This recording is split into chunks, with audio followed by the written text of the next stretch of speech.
بسم اللہ الرحمن الرحیم۔ السلام علیکم ورحمۃ اللہ وبرکاتہ۔ اللہ سے امید ہے کہ احباب اچھے اور خیریت سے ہوگے۔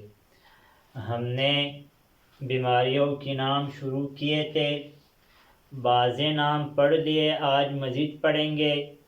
لیکن نئے سبق پڑھنے سے پہلے جو ساتھی اس چینل پر نئے ہو اسے گزارش ہے کہ اس چینل کو سبسکرائب کرے اور ویڈیو کو لائک کرے اور کمنٹ سیکشن میں اپنے رائے کا اظہار ضرور فرمائیے۔ جزاکم اللہ خیرا۔ آج پڑھیں گے دملن۔ دملن جو پوڑا ہوتا ہے بدن پر دانے کی صورت میں، اس کو عربی میں دملن کہا جاتا ہے، پوڑا۔ الخرق جلنا، جو جلنا ہوتا ہے اس کو عربی میں الخرق کہا جاتا ہے، جلنا۔ صرع مرگی، مرگی کا جو بیماری ہے اس کو عربی میں صرع کہا جاتا ہے، صرع۔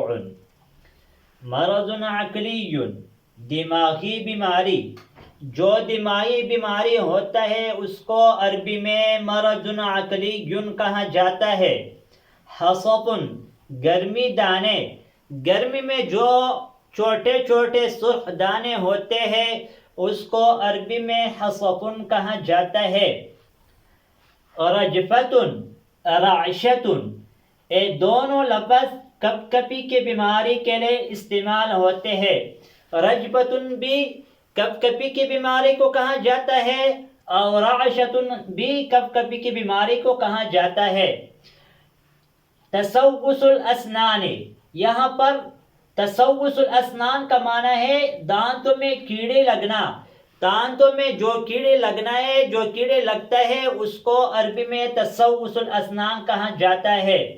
بلہارزیہ، بلہارزیہ پیشاب میں خون کا آنا، پیشاب میں جو خون آتا ہے اس کو عربی میں بلہارزیہ کہا جاتا ہے۔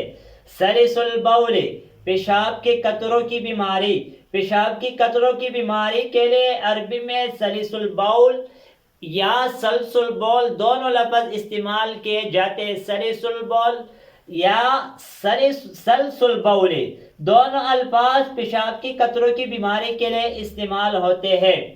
آج ان الفاظ پر اکتفا کریں گے، آئندہ ویڈیو میں ملیں گے۔ جزاکم اللہ خیرا۔ السلام علیکم ورحمۃ اللہ وبرکاتہ۔